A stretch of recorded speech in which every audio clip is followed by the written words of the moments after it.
Olá pessoal, sejam bem-vindos. Meu nome é Rodrigo Medeiros, eu sou advogado e professor. Bom, eu vou conversar um pouco com vocês sobre o direito previdenciário, mais especificamente sobre os benefícios da Previdência Social. Hoje o nosso foco vai ser a pensão por morte. Nós vamos tratar sobre esse benefício, que é um benefício destinado diretamente aos dependentes do segurado, até mesmo porque seria incoerente a gente falar sobre a pensão por morte para o próprio segurado. Esse é um benefício que ele está compreendido na Lei 8.213 e no Decreto 3048. Onde? No próximo slide a gente tem aqui, então, os artigos que compreendem do artigo 74 ao 79 da Lei 8.213 de 91 e o artigo 105 ao 115 do Decreto 3048 de 99.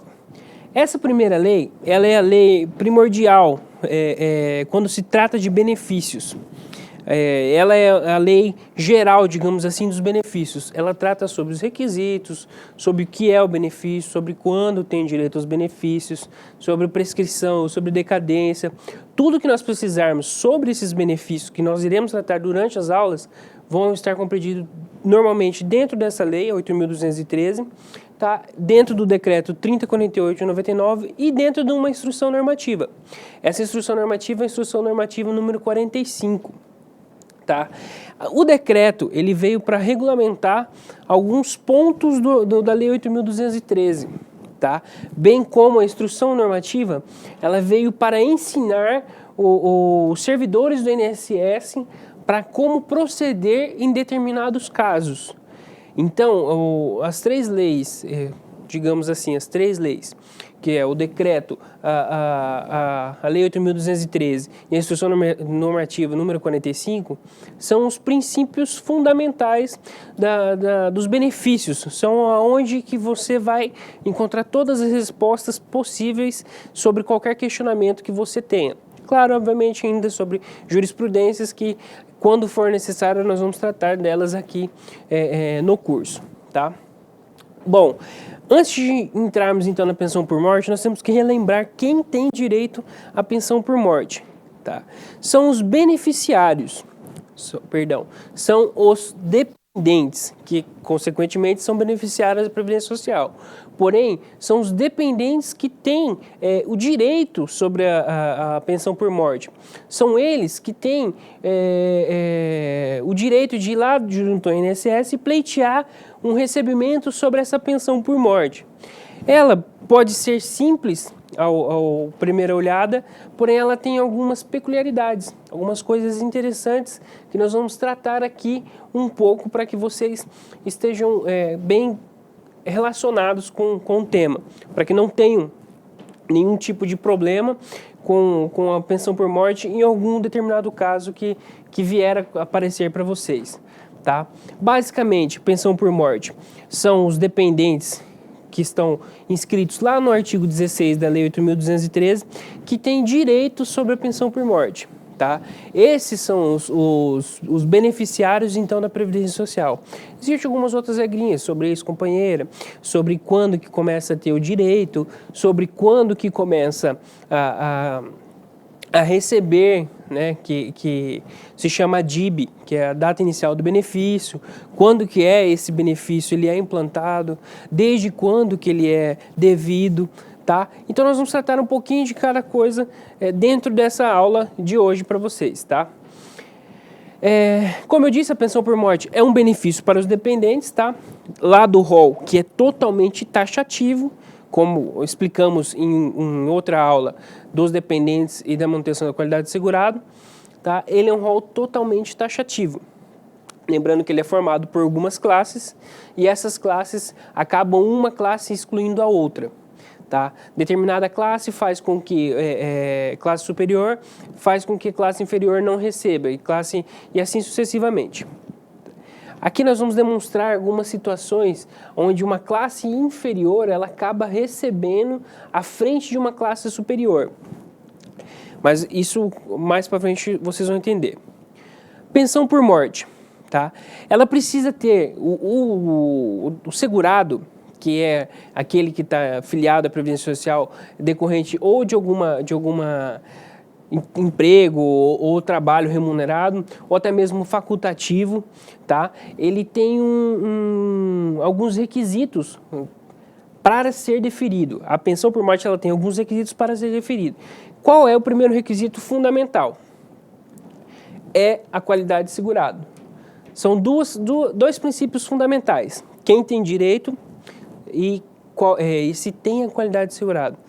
Tá? Essa qualidade de segurado, ela tem que ter, ou ela estar na qualidade de segurado, no caso da pensão por morte, na data do óbito, ou ela estar na manutenção da qualidade de segurado. Para que vocês entendam um pouco mais, dê uma olhada no outro vídeo que vocês vão entender quando tem a qualidade de segurado e quando se mantém a qualidade de segurado. Ok? Ok. Beleza, eu tenho a qualidade de segurado. E aí, como que funciona?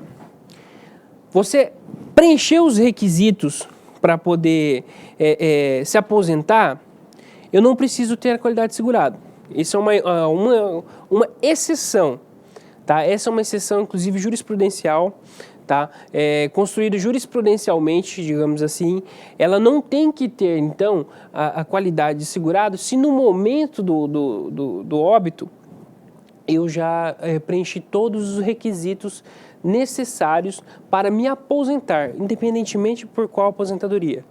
Preenchi os requisitos para me aposentar, eu não preciso mais ter a qualidade de segurado. Quando que ocorre isso?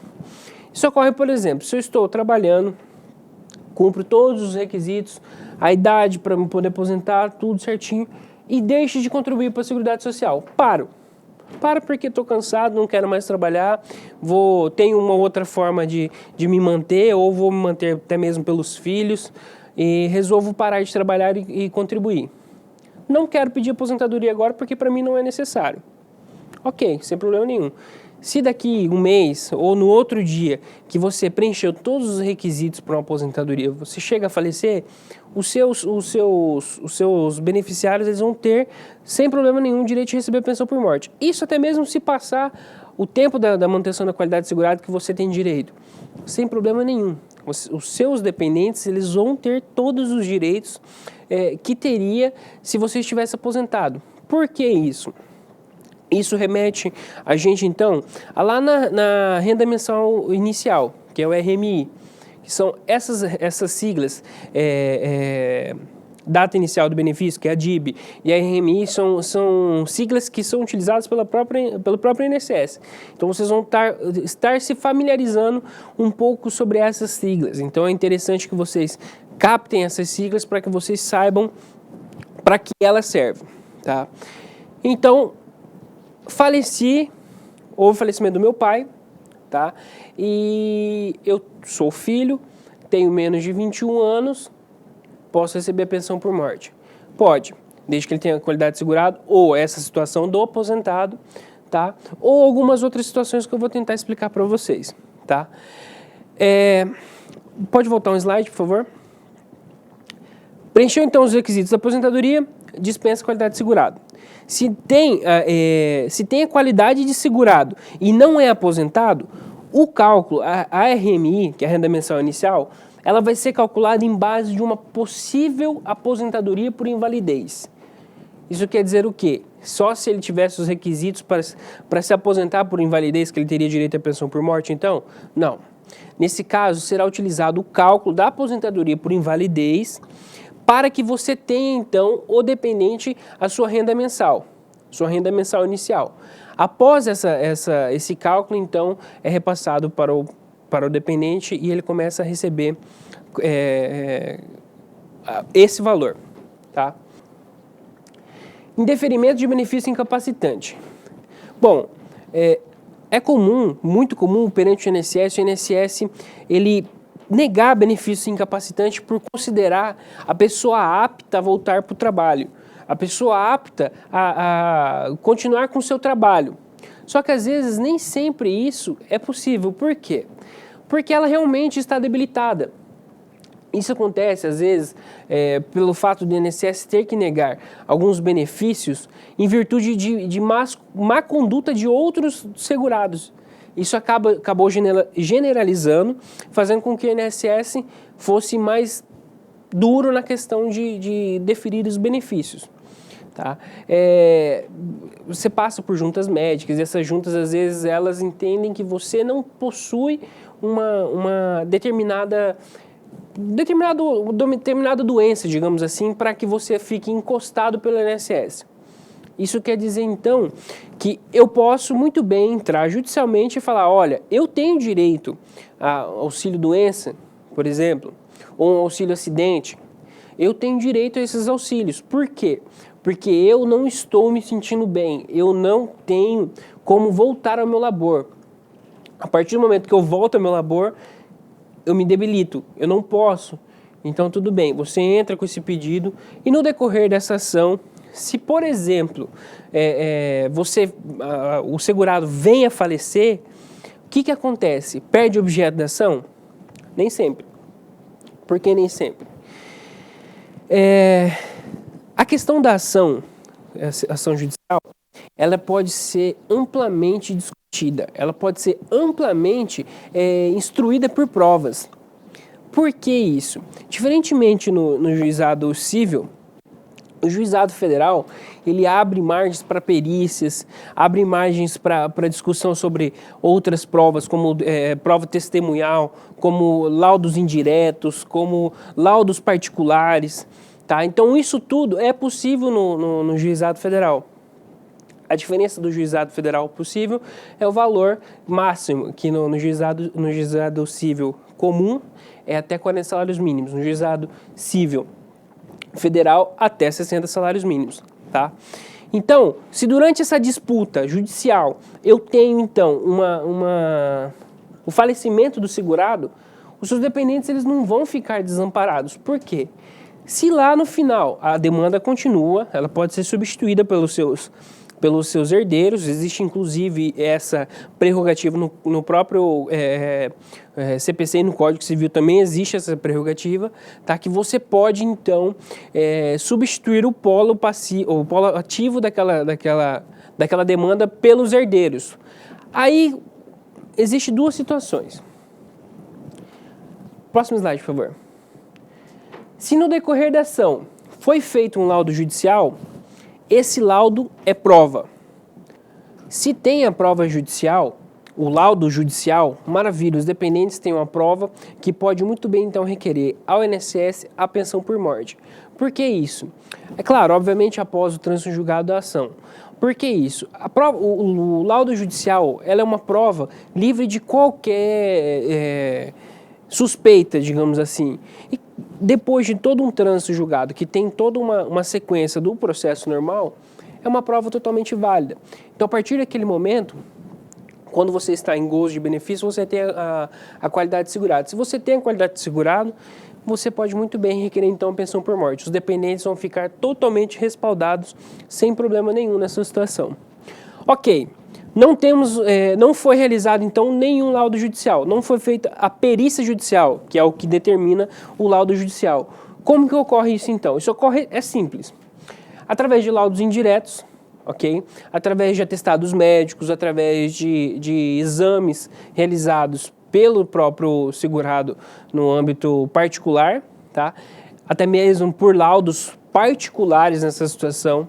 O juiz analisa isso tudo de forma mais subjetiva. Por quê? De forma indireta, digamos assim. Por quê? Para que não seja prejudicado o direito dos demais. Nesse caso, é até bom a gente esclarecer que nesse caso a ação ela é ganha, ok? Durante o trâmite todo da ação e o prazo que ele já deveria estar recebendo é recebido pelos herdeiros normalmente e acumula-se aí a pensão por morte.